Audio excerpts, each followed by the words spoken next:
we want to start off this podcast at the Spellbound Brewery by thanking, first of all, the brewery itself. And second of all, the NFL, NBA, NHL, and MLB for the fire intro that begins every podcast we record. Oh yeah, Wally, we're here at the Spellbound Brewery in Mount Holly, New Jersey. And I gotta tell you, the owner, super nice guy. As soon as we walk in, we always ask permission before we start recording, just to make sure really everybody's nice and nobody really cares that we're recording and rating their beers. So immediately we meet the owner. His name's John, and does the best he can to accommodate you, whatever your needs are. He just wants to make you happy. Yeah, he puts us in a kind of a back in our own little spot. He turns on the fan for us. And that might be why you don't hear any background noise. And we got our own spot. He showed us around even, and just a nice guy overall. So thank you to John, and thank you to the Spellbound Brewery. You guys are all awesome here, but let's hop into this, Wall. Yeah, we got 4 beers each sitting in front of us, and I cannot wait. What a more perfect night than this, Sean. Oh yeah, absolutely, man. These beers look good. A lot of sports news going on. And just to start off, kind of an interesting story here. How about Joe Johnson get picked up by the Pistons today? I didn't think he would actually get signed by an NBA team, being that he's about 102 years old. But he has played well in the Big Three. I think it's a completely different game, to be honest, because the floor just isn't as crowded, and you're not running a full court. But nonetheless, he was clutch. And I definitely could see him coming off the bench and giving them some solid minutes. Right, but you could still see when you were watching like the Big Three games that Joe Johnson played in, that he was definitely one of the guys that was still performing at an elite level, a guy that trained as an NBA player as he had his whole career. There was no drop-off there.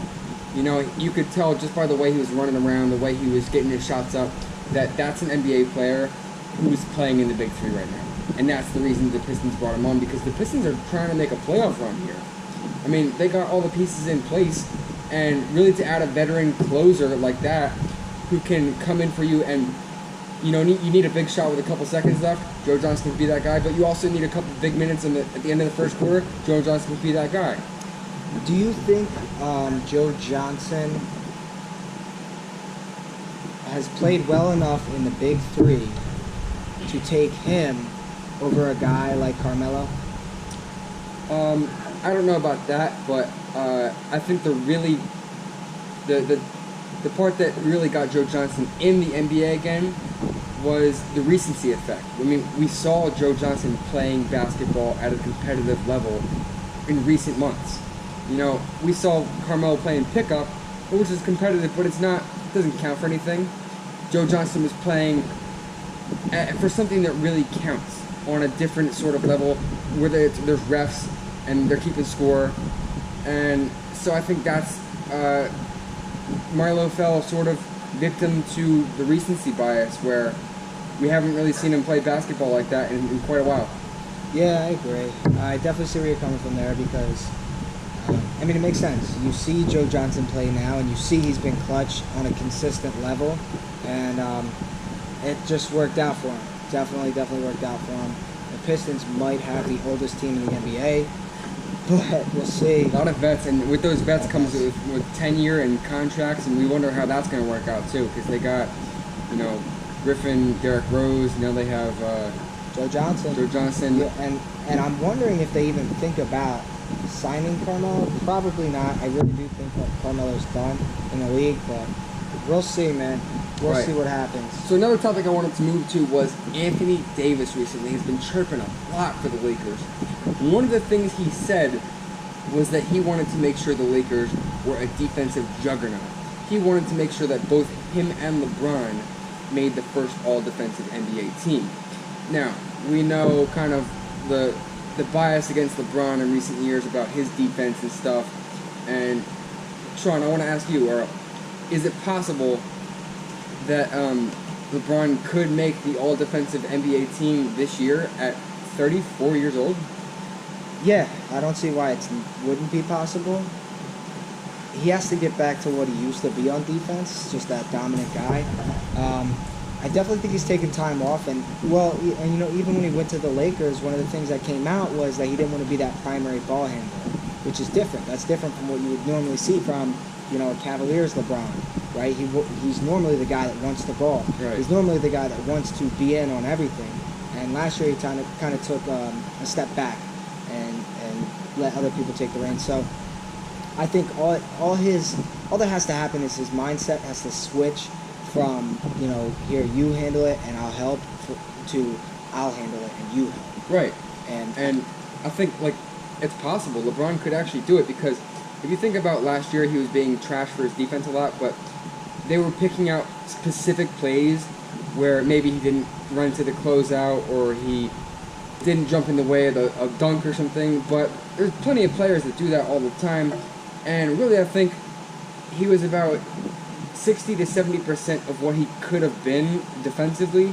So if he actually puts forth the effort and the Lakers get a nice defensive scheme going where he doesn't have to move all that much or guard the best player all the time, then yeah, it's possible.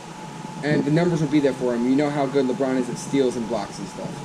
yeah, I agree. And I think just having Anthony Davis there to be that other force, I think it'll definitely help the both of them out. And because if Anthony Davis is on one side and LeBron is on the other, then you're just going to have a much more difficult time to get to the basket. Right. And Anthony Davis said, personally, I'm coming for Defensive Player of the Year. And honestly, I'd put my money on him for that one. Right. I agree. Why would you not? I mean, Anthony Davis can be a force as well. I know he said he's been working on his three-point shot too, though, which is kind of cool. I think that's what he said he worked the most on. So we'll see what he could do from the three-point line this year as well. This is the 2019 game right now, If you don't shoot three-pointers, you can't really be on the court at all times. It's just your liability in some ways. If you don't shoot the three-pointer, your game is limited to a certain amount. Yep, absolutely. And I'm sure the USA team wish they had these two players on their team because they just lost for the second time. And from what I believe, for what I understand, they can't place higher than 7th now. It's just kind of sad to me. I know we talked about this last week. Right. And, Brian Colangelo came out and said, basically, you saw everybody that dropped out, that said they would be there with us and then dropped out last minute. Right. And I think it's those guys, it's not the Team USA that lost. They got beat by a better France team. It's the guys who opted out not to play with Team USA that lost. Because the team could have been so much better than it was, but guys opting out because, the NBA is in a state that it's never been in a couple of years where so many teams have a chance, and they're thinking, this is not the important thing on my plate right now. But it's those guys like Anthony Davis and those guys like maybe James Harden, Russell Westbrook, who opted out not to play with Team USA. They lost. Yeah, I agree. But we lost, you know what I mean? Yeah, right. And that's what it is.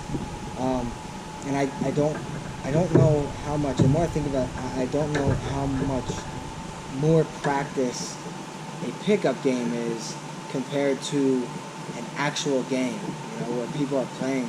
Because a pickup game is, at the end of the day, you're not losing much, you know what I mean? It's just a pickup game. Right. But if you go play in the FIBA World Cup, you're playing for a championship, right? I mean, the stakes are higher. The stakes are a lot higher, and you don't want to lose. I'm just surprised that so many people said, no, I'm okay. I'd rather go play pickup.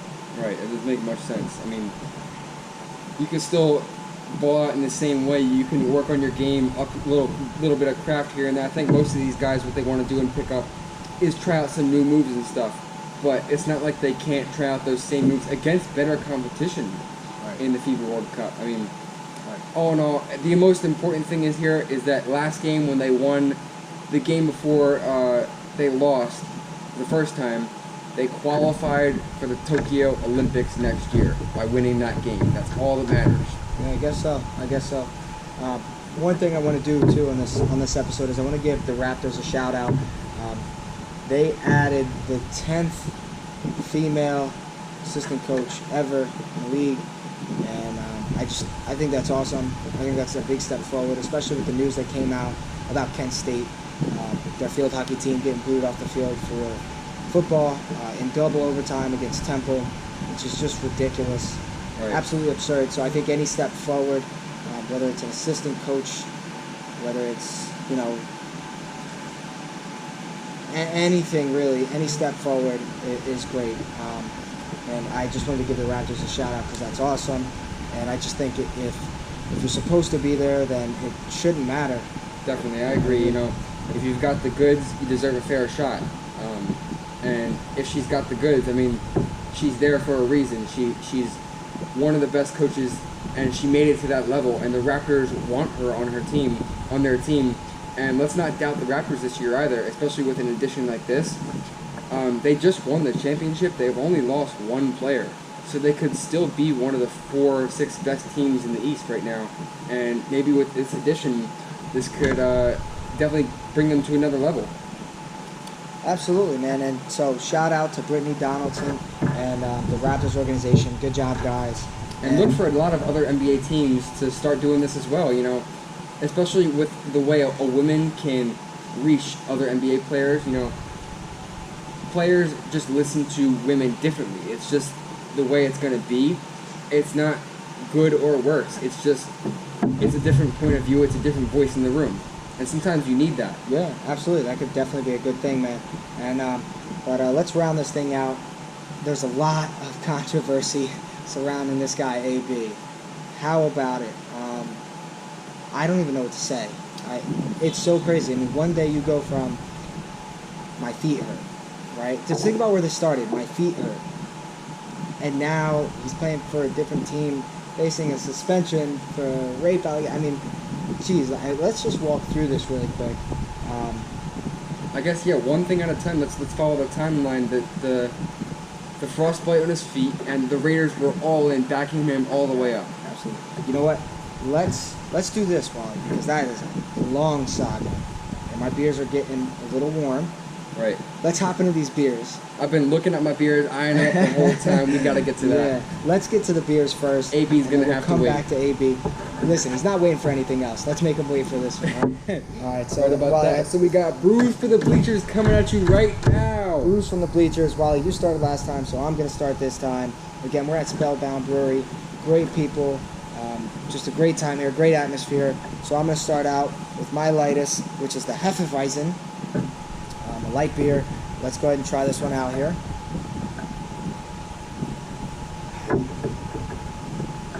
I like it. It's very, very light. And as you know, I like my beers dark, but it's good. Good initial flavor. Easy down. It goes down easy. This one's going to be a pretty easy score for me. I don't really have to think too much. This is a 3.7. Definitely a 3.7 for me. That's the way I like to line it up. Yeah. Very nice. You're going to get a lot good. of Nelson Sauvin hops, so a little white winey. I like the Hefeweizen too. Very clean, nice and easy, smooth. 4.8%. Yeah. Yep. But more on the German style. Yeah. American Hefeweizens tend to be more hoppy, whereas the German style. That's what I thought, because I normally am not the biggest, because I don't like a lot of hops. Banana, clovey, like a little bit, but we wanted something that was not going to be like too over the top, too cloying and stuff like that. So. Yeah, it's good. Delicious, man. Awesome, yeah. Usually there's one beer where I'm like, you know what I mean, on my palate, but so far, I like them. And I know I'm going to like the... No, you didn't. No, we like to mix them up. So you're always trying to dream, I see. We always try to get different ones so that we don't choose the same ones. We get to try maximum amount of beers. That's great. Yeah. So this one was really good. It actually was a 4.1 out of 5.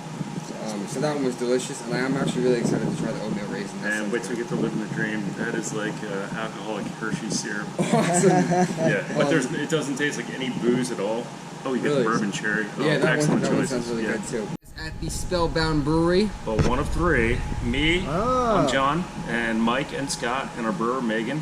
But then in the front of the house we got Matt and Dana. So you'll see us here all the time. Come on by. Awesome, guys. Definitely stop by. Worth the visit. They're super nice. I'm not saying they're not, but not as interactive. So not at all. This has been awesome. Yeah, number 1, we're always here. Number 2, you're doing us a service. Yeah. So thank you for coming out and spreading the word. You guys have a social media, right? Yeah. Fire rating for your first beer, man. I really look forward to the rest of them. Coming out with a 4.1, that is high. That is a great, strong, but it great deserves rating. it, man. It really does. You know, and I'll tell you what, we always say this: anything over a 4 is a beer that you have to try. So coming out with your first beer as a 4-1, I can't wait to see what the rest are going to be. Let me go to my next one. This is the Major Nelson. This beer looks good. It's light in color, so not my typical kind of thing, but hey, the Hefeweizen was good, so let me go to this Major Nelson here.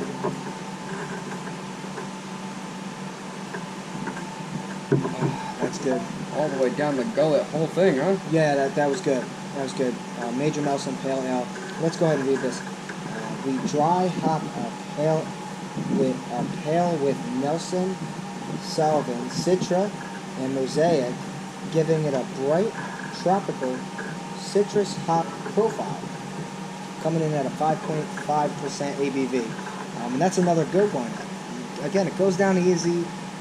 Some of these beers, it doesn't always go down that nice. So the first two coming off the bat have gone down really nice. I'm going to give this one a 3.9. Another easy score for me.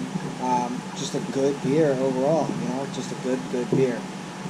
Awesome. So that'll give me a chance to move on to my second beer, which is super exciting. This one is the Bourbon Barrel Cherry Belgian Triple. Sounds delicious. We're going to get to it. It's brown in color, but you can still see through it, so it's not completely dark. Reading the description for the beer real quick is the bourbon, vanilla, and oak notes with a hint of fruity yeast esters and cherry. Okay. Yeast esters and cherry. Yeast esters. Yeasters. I can't talk right now, but let's go ahead and give this one a taste. Wow, Wally, and that is another good one there. That bourbon, that sounds good. Oh my gosh, it tastes like candy. It's delicious. Coming in at an 8.5% ABV. You can definitely taste the bourbon in this one, but it's not really too strong where like you can't drink the whole thing or something like that.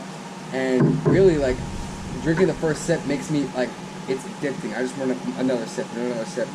It tastes delicious, man. Oh, man. Now I'm jealous I didn't get it. This is a candidate for my top shelf beer already, and I've got 2 more beers to drink. And you already had a 4-1? Yeah, had a 4-1 already, and this one might get a higher rating. I'm going to have to go back for another sip. Oh, can't get enough of that one, so I'm going to have to go with, for this one's going to be a 4-4. Yeah, that one's strong. 8%, but it doesn't taste like it, man. Oh, yeah, definitely the Bourbon Barrel Cherry Belgian Triple at the Spellbound Brewery. Definitely worth it. The only reason I didn't get that is because that cherry, that kind of threw me off. I didn't expect it to be so good, but hey, 4.4, that is awesome, man. That is a great score. Spellbound. Coming in hot, man, I'll tell you. Let me go into my next one, and just like all the other basic bitches around here, it's Halloween season. It's the fall. I gotta try the pumpkin ale. Let me hop into this one, and I'll read you the description, although it's obvious. Pumpkin spice forward with a malty caramel malt finish with a 8.1% ABV.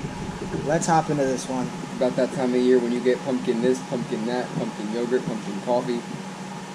Yeah, I just had pumpkin coffee the other day, and it was really good. I hate to admit it. Honestly, I'm not a fan of the pumpkin stuff. I had one pump, and it was with a dark roast. So I like the bitter things, and we all know that. So just the one pump of pumpkin, it did spice it up for me, and it was good. And this beer is good. I'm going in for another sip. This score is not as easy. Let me take another one here.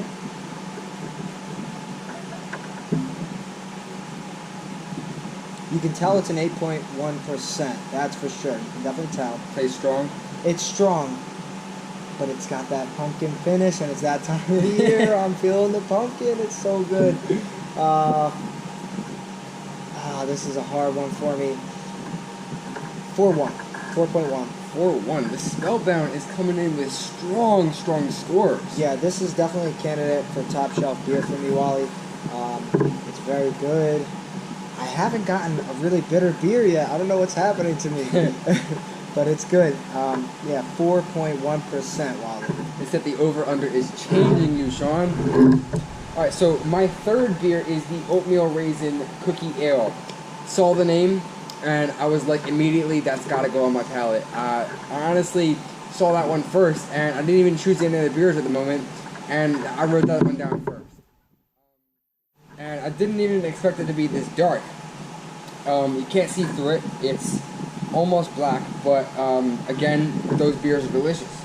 And sometimes they're one way or the other way. So we'll give it a shot, see if it tastes like oatmeal raisin. The owner said this one was going to be delicious. Yeah, John was hyping these beers up for sure. And I'm really excited to see what they come out to be. It's good. I don't know how much it actually tastes like oatmeal raisin, but it's definitely a good beer. I would say it's easy to drink, down the gullet. Let me read you the description for this one. We use hundreds of pounds of raisins and over 300 vanilla beans to make this ORC in a glass. Coming in at 7%. It's a good tasting dark beer. What do you think ORC stands for? Honestly, not the best with this kind of stuff, but organic raisins cookie. Oatmeal raisin cookie. I'm just testing you, man. Have to edit that part out. No, that's great, man. That's raw stuff. We got to keep that in there. So I'm gonna have to give the oatmeal raisin cookie. It's pretty good. Doesn't really taste like oatmeal. Kind of disappointed in that part, but it's a good tasting beer, and it's easy to drink. It doesn't have much of an aftertaste at all, so I'm a big fan of that. So this one's gonna come in at a 3-2 for the oatmeal raisin ale. The oatmeal raisin cookie ale. Hey, and listen, you know, one of the things that we should highlight is just because your first two beers were over 4s doesn't mean a 3.2 is a bad one. That's a really, really good score. That's still a very, very strong score. 3.2 for the oatmeal raisin. Still would definitely recommend it if you come here and if you're into that kind of thing. But let me go ahead and hop into my final beer, Wally. And boy, am I excited for this one. Finally, the dark beer that I've been waiting for. This is the Porter Aged on Palo Santo wood.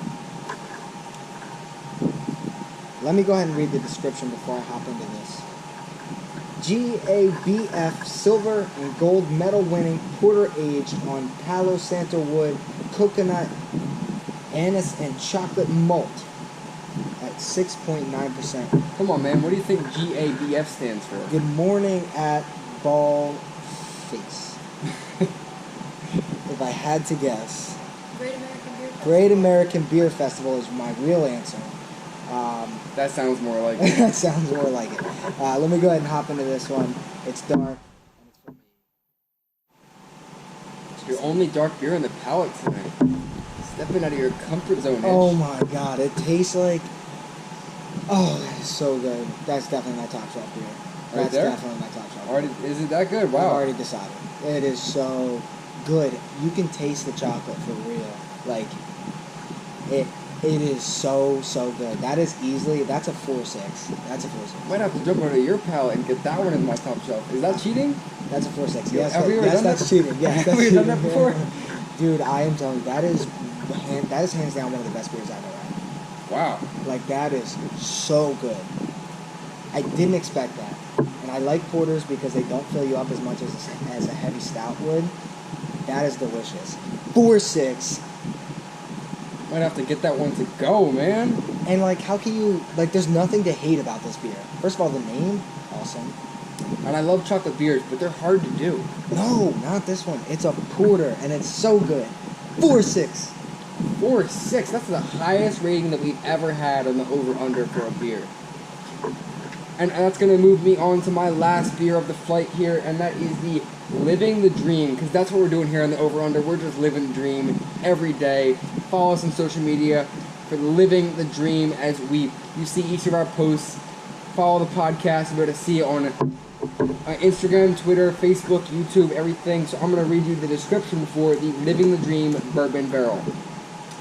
Big coffee aroma, dense, dark malts with chocolate and notes of bourbon.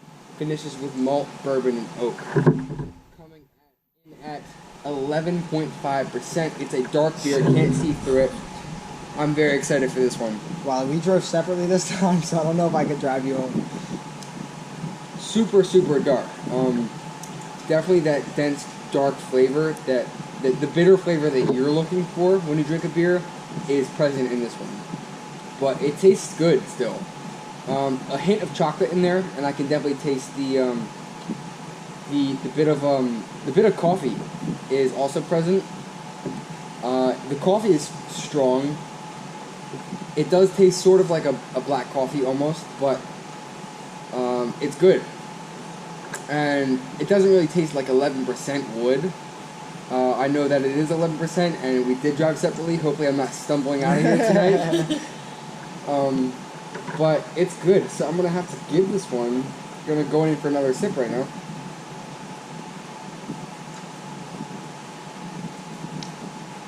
It's pretty good. Not as good as my first two, but it's still a very good tasting beer, worth a try. If you're into the bitter beers like Hitch's, this one's probably going to be higher rated for you, but for me, this one's going to come in at a 3.5. Again, it tastes really good. A 3.5 is a great rating. 3.5. I'm marking it down for you, Wally.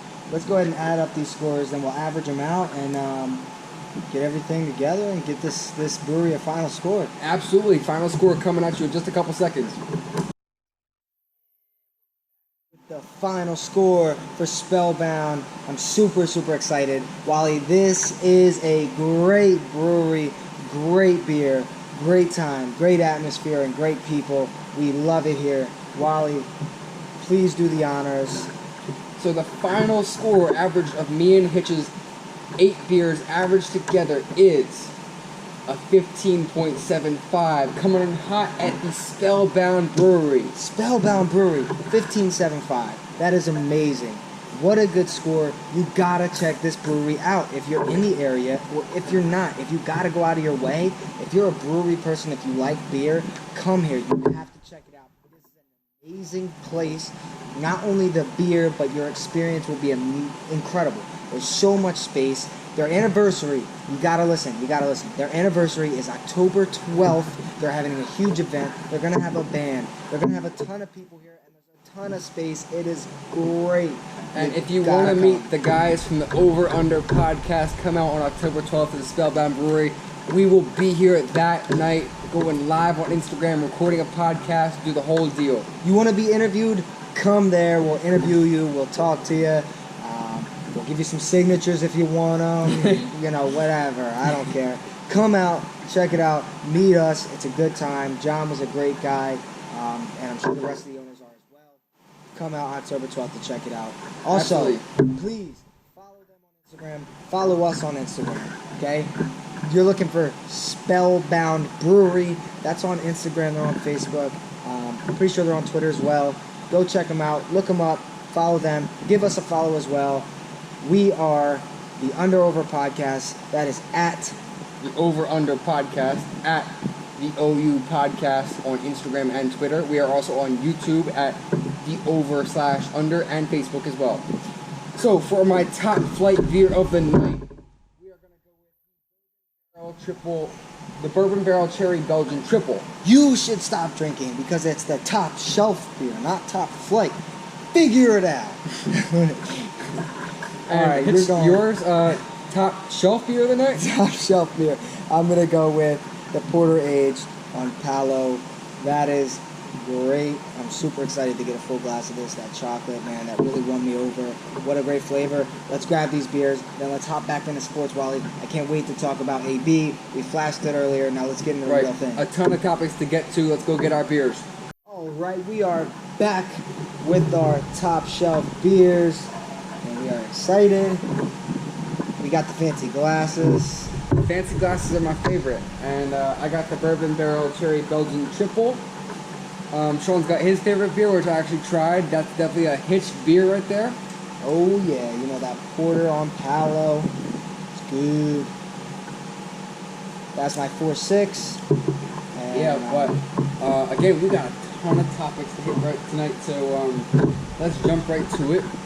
The first thing I want to touch on is the thing we flirted with earlier, Antonio Brown. I mean, this guy is just unraveling his career one step at a time. Well, he's not. Like, he's actually a genius, I hate to say it, but you go from a Steelers team that you're unhappy with and that hasn't really been the same Steelers team that, it was in past years, to who knows what Raiders team. They could be good, they might not be, who knows how John Gruden's going to be,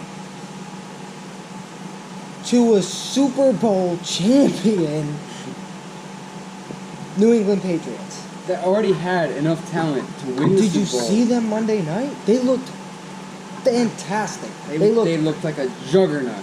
They looked like they definitely did not need an AB, but they have one, and I can't decide whether he's actually crazy or it was all just some maniacal scheme to get to be where he wanted to be, and I can't help but think that's all part of the player empowerment thing, man. I mean, maybe that's maybe he sees some of that player empowerment stuff taking place in the NBA, and he looks at it like, well, I can do that if I just act crazy. Well, you know what? It's not just the NBA. It's everywhere. It's as simple as a holdout. Le'Veon Bell held out all of last year to get what he wanted, and it worked. Granted, at the same time, I think NFL teams have too much power with the franchise tag and things like that. But it worked, and he ended up somewhere else. And, it's not as prominent as it is in the NBA, but it's still something you got to look at. Right. And so the Patriots are deferring to the league about his suspension and whether he's going to play in Week 2. Yeah. And so that's really Roger Goodell's decision now. Well, a story came out today that he might end up on the player exempt list, which basically means he wouldn't be able to play because of this whole thing. And the sad part about it is there's so many accusations against professional athletes, like you don't even know what to believe anymore. Right, you don't know what's real and then what's also like, I'm trying to ruin this guy's career. But some of it is actually like a real thing. Yeah, and it absolutely could be. It's coming at such a pivotal time. You know what I mean? Like, this is a huge step in this guy's career. Well, he just went AWOL, and then as soon as everything seems like it might calm down, it gets crazier. It just gets crazier, and it's just this whole AB saga. And again, let's go through it, right? So he has the feet. And then he's on the sideline on practice in training camp with the foot, the frostbite on his feet. And then after that, soon comes out that he's not going to switch helmets. And he goes through that about until like a week before Week 1, really, with this whole helmet thing. And all the way through that, the Raiders backed him up. And then it came out where it was like Mike Mayock, the GM, was like, you're either a Raider or you're not. You're either all in or you're all out. Which makes sense. And Mike Mayock is a strong personality. He wants to set the tone as his first-year GM. I respect that. So they let him go. And they released him. Well, granted, there were things that led up to that. And, Antonio Brown just being like sort the of personality childish. that he is. Well, I mean, the things that he did, going to Instagram because of the fines and posting a conversation he had with John Gruden on Instagram and doing all this and that, he knew what he wanted. I mean, listen, he consulted a social media expert on how to get released, and it worked. It worked, man. It's just a crazy thing to think about, and I don't know how the Patriots do it. They always seem to get that guy that just Randy Moss a couple years ago. And it's funny because Randy Moss came from the Raiders. It seems like such a similar experience. Right, and I think the Patriots are kind of that one team that really could absorb his personality, right? Bill Belichick is going to put him in his place. Well, I kind of feel like it's not so much that as it is the Patriots aren't afraid to take on a personality like that because they're not afraid to cut him. Exactly. The first time Antonio Brown acts out, I believe he's on the street. But we got to remember that they gave him $9 million guaranteed once he signed that deal. I don't know. I don't know. I still, I don't care what the guarantee is. I still don't think they're afraid to do it. I don't. I think they'll eat it. If you're acting up and you're going to ruin the culture, bye. See ya. They're going to wait until at least like maybe week 7 or week 8, midway through the season. If he's still acting up by that point, well, then he's a cancer in your locker room at that point. Then he's affecting your record. He's affecting the rest of the team. Then it's time to send him on his way out. But it's time right now, while you gave him $9 million, I think you really got to try to squeeze every last drop out of this guy that you can while he's still on your team, while you sign him to this. So, I mean, really try to make him behave as best as you can. Yeah, and we'll see what happens. Again, he really might not be crazy. He actually might have just had this plan. A real fucking strategy, which is nuts. Like crazy but smart, but also crazy, but also smart. So it's respectable the way that he actually was willing to put it all on the line just to get to a Super Bowl contender. Damn. I don't know respect. I don't know how I feel about it. I just don't know how I feel about it. I really don't. I think it's such a tough call. And when you look at the Raiders, they didn't trade a ton to the Steelers to get AB, but they still had to make a trade, and now they're out, and they got nothing. Nothing. Right. I mean, all because some nutcase decides, I don't want to be on your team, so right. I'm just going to expose you guys until you cut me. It's just crazy, man. Right. This AB saga is just insane. Speaking of that nutcase AB, I mean, Big Ben was asked about how he felt about Antonio Brown joining the Patriots in a press conference, and the only thing he had to say was, whatever. Yeah, because I'm sure he's done with. I'm sure AB has at this point affected so many people that I think most people are fed up with it. And the Steelers, coming off a terrible, terrible loss to the Patriots, I mean, the Steelers actually played dreadful. I think he's thinking, that's the last thing I want to talk about right now. Right. It's the last thing. And, listen, because if the question was about, what do you think about Le'Veon Bell today, how Le'Veon Bell played, probably would have been the same response. Mm-hmm. I just think these guys are so exhausted mentally from the amount of effort it takes to deal with those personalities. Mm-hmm. And two really big personalities right there, guys who are really divas in their own right. So, and just talking really quick about Le'Veon Bell and the Jets. How about Sam Darnold? Mono is something that can put you out for weeks. And he can't even be around the team because it's contagious. Mono's a tough one. That is definitely a tough one. And definitely an interesting narrative that just came out. A surprise, we're about to head into the weekend. Game time, I mean, I don't even know if I can name their backup. This is a tough loss for the Jets. Coming into a season where you really would like to be a contender, picking up people like C.J. Mosley and Le'Veon Bell, to lose a guy to a non-football illness, I don't want to say injury, but illness, that's a shame. That's a tough one. In a strong division, too, you got the Browns who have a lot of hype around them. They lost week 1, but still, we don't know what the Browns can really produce this year at this point. They got a lot of talent on their roster, but we don't know. And then the Patriots and the Dolphins are not, the Dolphins are what they are. Yeah, and you mean the Bills, Patriots, Dolphins. Oh, right. That's that's a tough. It can be a tough division. I mean, the Dolphins suck. The Dolphins are actually dreadful. And we saw that week 1. Shout out to the Duds. The Milk Duds of the week. The Milk Duds of the week. The Bills are a little bit different, and the Jets just lost to the Bills. So, I mean, you already have one loss in the division against definitely not the best team. To have a guy sit out week 2, that's going to be a tough one. Right. And the Patriots basically have a guaranteed win against the Dolphins this weekend. That is tough. So, something I wanted to ask you. Hitch, have you tried one of the Popeyes chicken sandwiches yet? I did not get on that wave. I don't eat that too often. I don't eat fast food too often, but if I were to, Chick-fil-A all the way. Right, like I don't eat a lot of fast food either, and I'm kind of regretting that I never got a Popeye's chicken sandwich now because I never got to see what all the hype was about. Because apparently they recently stopped selling Popeye's chicken sandwiches in general. I think they got beat out. I think Chick-fil-A is just so much better. I wish I tried it though. I do wish I tried it. Grizzlies reporter is claiming that she's had a Popeye's chicken sandwich 2 days ago.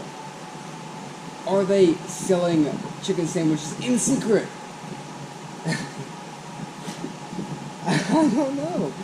I don't know. And if they are, that's like scary. I don't know, because then I just feel like they know they got beat out by Chick-fil-A, and I feel like they just tried to challenge one of the bigger people out there and lost. You know? Right. I mean, it's tough. Chick-fil-A is a tough one. That's like the top dog in Chick-fil-A, the chicken sandwich industry right there. Yeah, I mean, everybody knows Chick-fil-A. Granted, they're not open on Sundays, and that's something that Popeyes had. That is a good one, yeah. Yeah, so but I think Chick-fil-A all the way. If you're gonna get fast food and it's not a Sunday, you go Chick-fil-A. For you sure. Get the chicken sandwich, Chick-fil-A, spicy chicken sandwich. Oh, it's fire. No butter, no pickles. Give me that. I'll take it all day. So something else I wanted to touch on is LeBron's Taco Tuesday movement that he's having going on for like every Tuesday recently, taking a video of him and his kids, his family, doing the Taco Tuesday thing. I mean, I love tacos. Tacos are like a great meal, you know, for the whole family. Who doesn't love tacos? It's easy and they taste fantastic. We just had tacos last night at my household, and I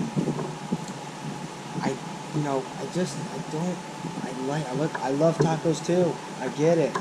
And you know, it's a fun dad thing that you're doing, Taco Tuesday. I don't hate that. I'm not hating on that at all. It's fun. You're enjoying your time with your family. That's great. But to try to trademark it's stupid.